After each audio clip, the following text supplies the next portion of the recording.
What's up, everybody? This is your boy Trayvon here with Scent Talk TV, and today we're going to be reviewing some fragrances, some cheapies from Marshalls, and you can get these at TJ Maxx or Marshalls or any of those two stores if you're interested. But one of those fragrances is from the house of Mirada, Sky Per Homme.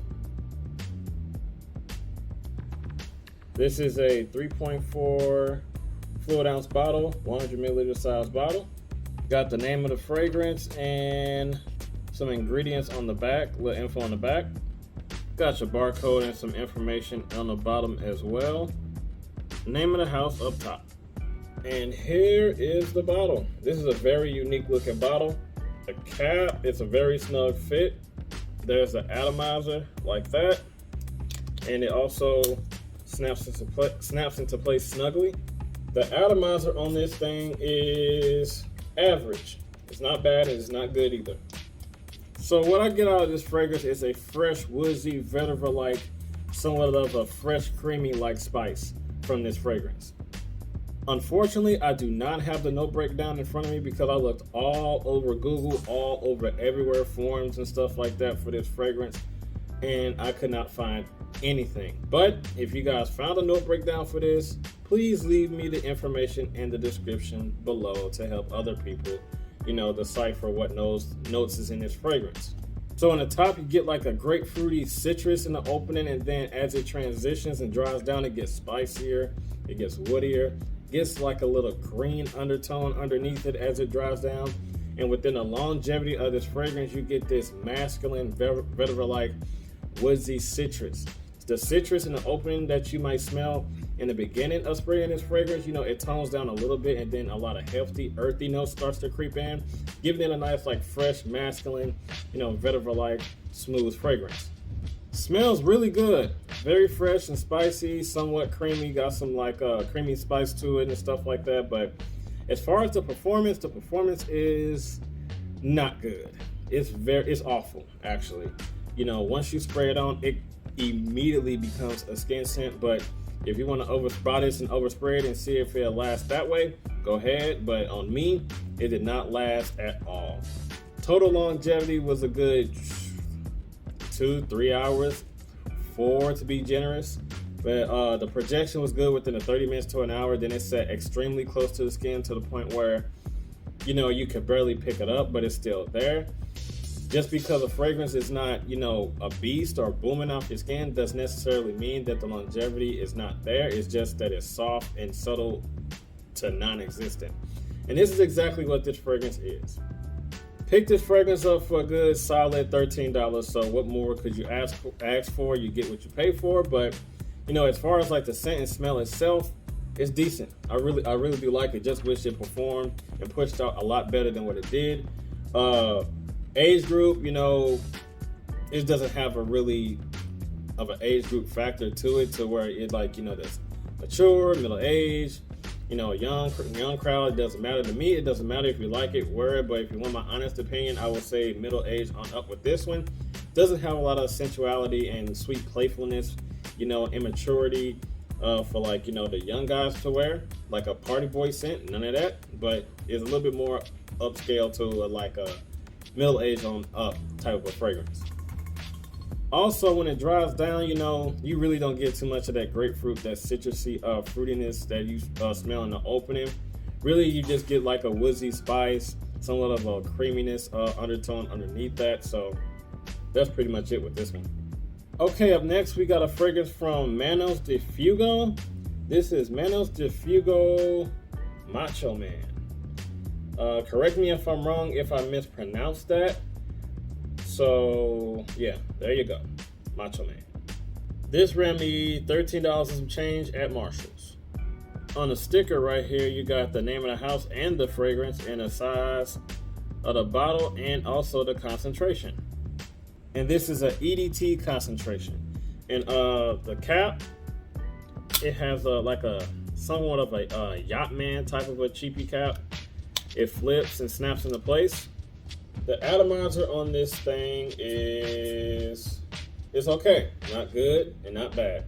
Just okay.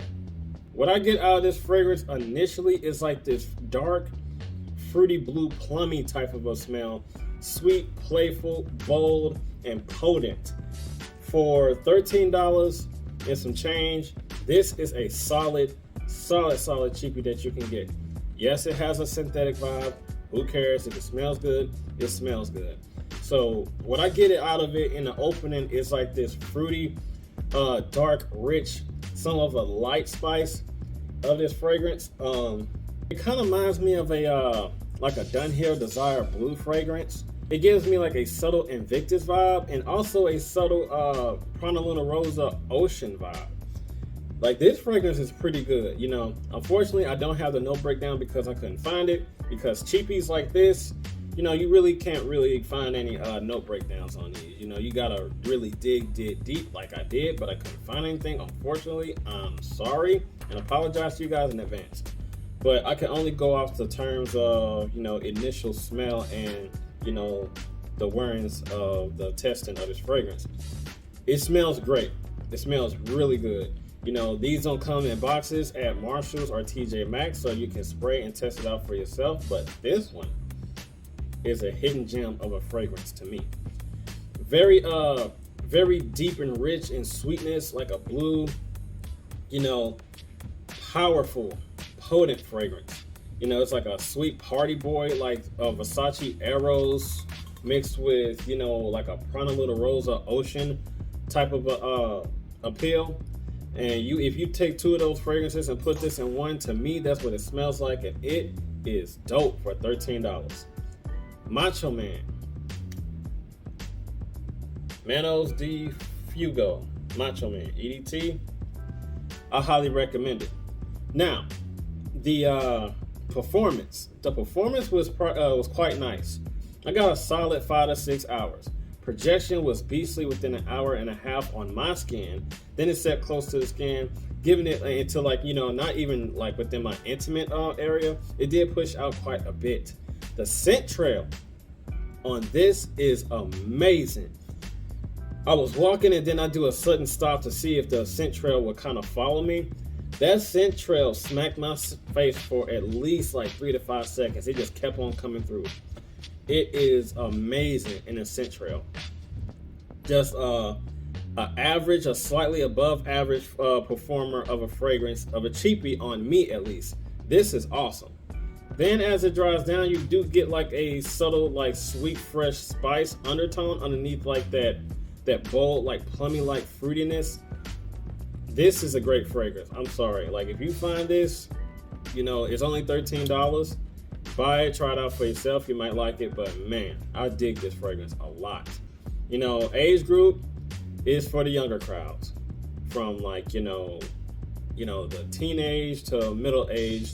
And if you're older gentleman, rock it. I think this is all ages, like I always say, but specifically, I'll say this is for the younger crowds. So up next, we have another fragrance that's similar to the one we just did from the house of Manos de Fuego. It is Manos de Fuego Extreme. You have the name of the fragrance as well as the size and concentration here on the sticker at the bottom of the bottle. Also has this little flip cap, snaps into place. The atomizer on this thing is pretty much the same. It's not good and it's not bad. It's average, just the same as the other one. Unfortunately, I don't have a note breakdown for this one either, but in the opening, what I get is a very fruity, warm, cinnamon-like spice compared to the other one.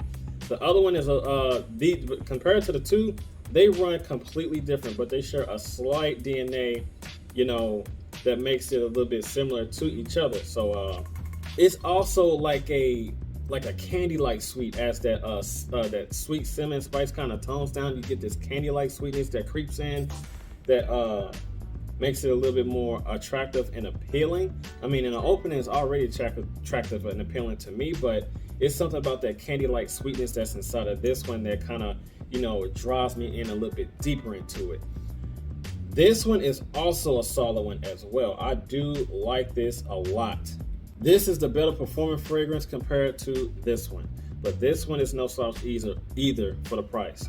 I also paid $13 and some change for this one as well. So very inexpensive gems. You know, you go to your Marshalls or TJ Maxx, you can find this at a reasonable price. And for the price, these are awesome. Very, very awesome. Try it out for yourself. You might like them. The projection was good within the first hour. Then it set close to the skin. Not too close, just a little bit closer into your intimate area, you know what I'm saying? But if you overspray like I do, you do have it like push out a lot more. But man, this is a great fragrance, as well as this one. Hidden gems. Trust me. Seasons to rock these two, I would say wear it in the fall and springtime, because summertime it'll be cloying if you wear it at night, and the wintertime will be a little bit too weak. I think it'd be a little bit too weak. I mean, you can probably get away with this one in the wintertime, but this one I don't think so. So those 2 seasons, I would recommend to wearing those fragrances. So that's all that I got for Scent Talk TV, ladies and gentlemen. As always, you know what to do. You gotta like, comment, share, and subscribe, and make sure you hit that notification bell so you don't miss a thing. And I will see you guys in the next video. Make sure you be safe out there and be blessed and have a good one. I'm out of here. Peace. Ooh.